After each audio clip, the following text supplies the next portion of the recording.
minutes. Hopefully it won't go too long. But first off, I will thank my family, my wife, my daughter, but I also thank them in the end because I like to save the best for last. But since the CG brought that up, I figured that was the right thing to do.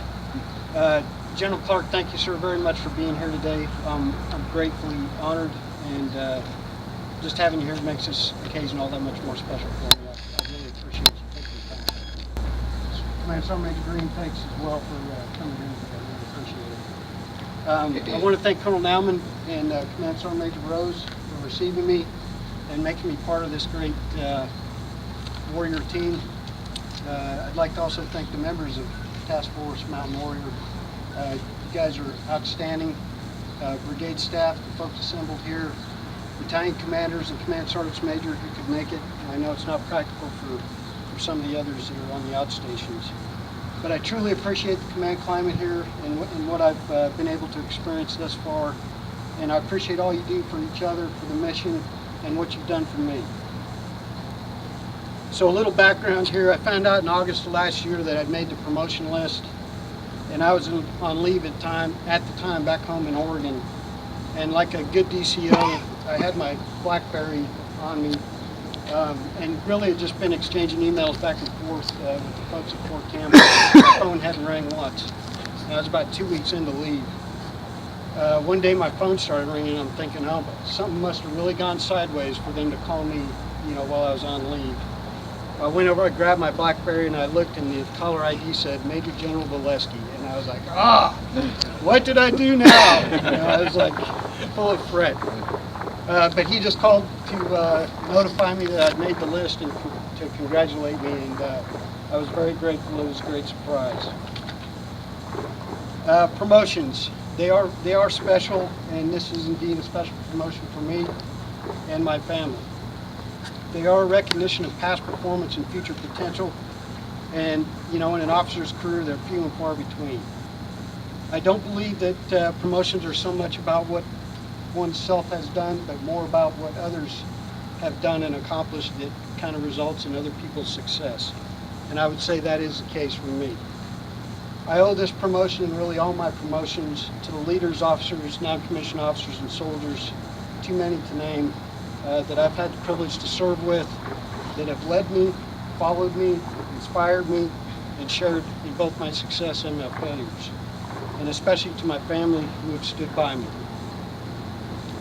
I'd like to share some insights over the last 20 plus years of my career, offer some advice or at least some things to ponder. As the CG mentioned a little bit about my background, I'll go ahead and skip over that stuff. But I've had a lot of time to think about this promotion and a lot of things to ponder and kind of wonder how I might have got here. The one thing that kind of came to my mind as I was thinking about this over the last several months was this idea of certainty.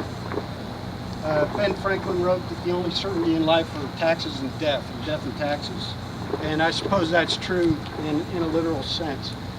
I would argue, however, that regardless of one's career success in this career that we have in our profession, one certainty that we all face is that someday the Army will be done with all of us.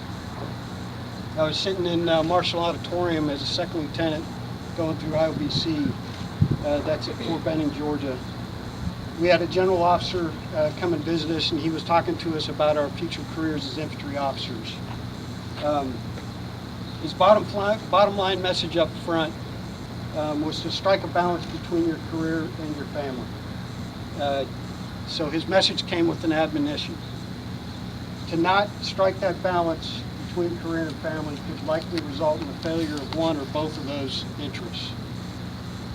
Since he assumed that we were all there to be hard-charging, ambitious young infantry officers ready to get on with our careers, his warning wasn't so much about failure of career, but more about failure of family.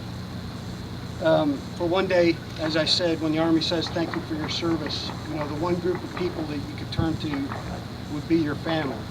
But if you had not struck that balance, your family may not have known you anymore, or maybe they'd be done with you as well. So I've done my level best to keep that admonition close to me and try to strike that balance between my family and my career and I've encouraged my soldiers to do the same thing.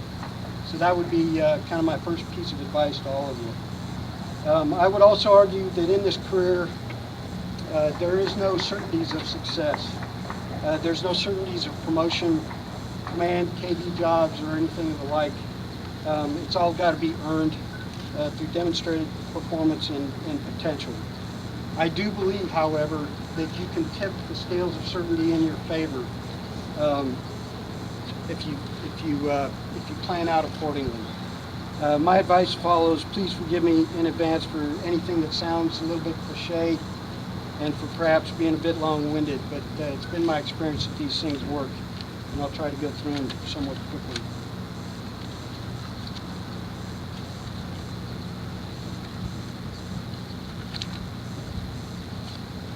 Do all you can each and every day to be the best you can be. Your soldiers deserve that, so do you, and so do your family. You will find that you're a lot of things to a lot of different people, and you probably won't be able to make all of them happy all the time, but you got to do your best by all of them. And in doing your best by all of them, you will keep your value to all of them. You probably won't have the luxury of quantity of time, but you will have the ability and choice of quantity or quality of time. So make sure you take advantage of quality of time. Be optimistic, or at least cautiously optimistic, in your approach to all things, especially around your soldiers, your leaders, your peers. You always have a choice on how you want to deal with an issue or a problem. You can walk around and kick rocks, or you can put a smile on your face and say, glad to help. What else you got for me? Anticipation is greater than the realization of any problem or issue, has been my experience. Don't wring your hands worrying about things that will likely turn out to be much less than what the cause of the worry was in the first place. In other words, don't pole vault over mouse turds. Understand what is important to your boss, and do your best to think like a commander. And that's an art, and it's hard to do. But you always need to ask yourself some questions. You know, what would my boss do in this situation? What questions will my boss have about this? And how can I contribute in an impactful way to the team? Selflessness and humility are genuine and admirable qualities, especially in a leader. Practice and adopt those qualities if you don't have them already. Listening is more important than speaking, and I'm a bit of an introvert, so that one comes pretty natural to me. Of course, speak when you're asked to or when you have something worthy to contribute. All other spoken words, in my opinion, experience, are usually filler or fluff, and nobody appreciates a spring butt. One exception on speaking, however. As a leader, talk to your soldiers and do so often, especially if and when you're in command. They need to know who you are and what they're dealing with, and vice versa. They need to understand what is important to you and what won't be tolerated and what's required for team success. And you need to understand what's important to them and how you can help them achieve those goals. It needs to be reciprocal in nature and can only be done through effective, consistent communication. On listening. Listen to your subordinates, non-commissioned officers, soldiers, and officers. They have good ideas, and they know what's going on in ways and about things that you don't. And they and their thoughts are worth their weight in gold. Provide an environment that encourages their input. Listen to your peers and your superiors. Your peers will always be good for a laugh and will provide necessary clarity when it's needed most. Your superiors and your mentors will give you advice, direction, and guidance on how to avoid pitfalls, mitigate risk, see yourself, and how to manage your career among a host of other important things. In these groups, the good ones will not be afraid to tell you and give you honest feedback and let you know the deal. It may not be a good deal or a bad deal, it'll just be the deal. Take the opportunity to put that constructive criticism to good use. Don't fall prey to emotion. This can be a difficult thing, especially when you're passionate about something. Emotion can cloud your judgment, make you myopic and closed-minded.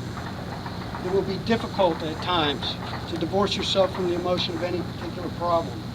My advice is to remember that the Army, your superiors, your peers, your subordinates expect you to make hard decisions for the good of the institution and or the mission. Those decisions will come easier if the emotion is tempered or not involved. Leadership is a difficult business. If it were easy, everybody would be doing it, and they're not. Work hard, be diligent, make mistakes, and learn. Don't be afraid of risk, but acknowledge it and mitigate it. If it's not worth it, don't accept it. Be a team player and ensure you treat others as part of the team. Hold yourself and others accountable, and don't worry about your report card. Set goals that are worthy of your concern. If you set a goal that you're not concerned about whether you can achieve it or not, it's probably not a worthy goal. Bottom line is, if you give an honest effort in all you do, the rest will take care of itself. The Army is a fair system. It may not be perfect, but it's pretty good, and I believe it's fair. Your part in the system is, one, understand that you are in a very competitive environment, and it gets more competitive the further you go. You must manage your career just like you would manage anything else in your life that you want to succeed. And then you must trust the Army to make the right decisions regarding your career. Stay in your own lane, and remember there is a reason and a season for all things. Some of the best assignments that I have ever had in the Army are the ones that I didn't want. Also known as when opportunity knocks, open the door. This has only happened to me a few times in my career. The rest of my assignments, I've had the good fortune of doing exactly what I wanted to do. In regard to those few assignments, one, all were very good experiences. All were filled with great leaders and teams that I was proud to serve with. And most importantly, each one was a blessing in disguise that set me up for future success that I didn't see at the time. Be a team player. All accomplishments and shortfalls, from team level to division and probably beyond, are the result of a team effort. Nobody and no mission realizes success, or even failure for that matter, completely on their own. Ours is a people business and requires a team effort. Family, friends, superiors, peers, and subordinates are and need to be important to you. They will definitely help determine your success and, more importantly, your happiness.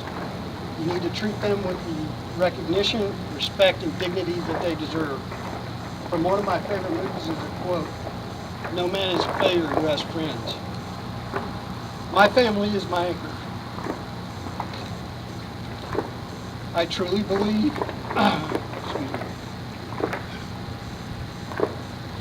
the strength of our soldiers is our families.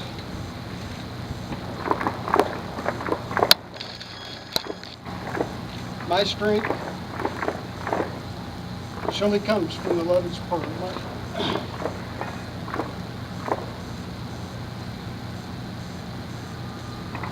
my wife. She's been on the journey with me through thick and thin. She's been ahead of me at times, skull dragging me if required. She's been behind me at times, but only to kick me in the fourth point of contact. She's always been at my side.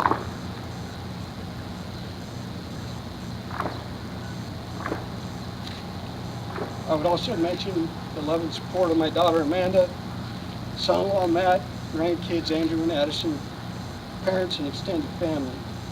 I've been blessed, and I'm grateful. All the way, climb to glory, Mountain Warriors, thank you.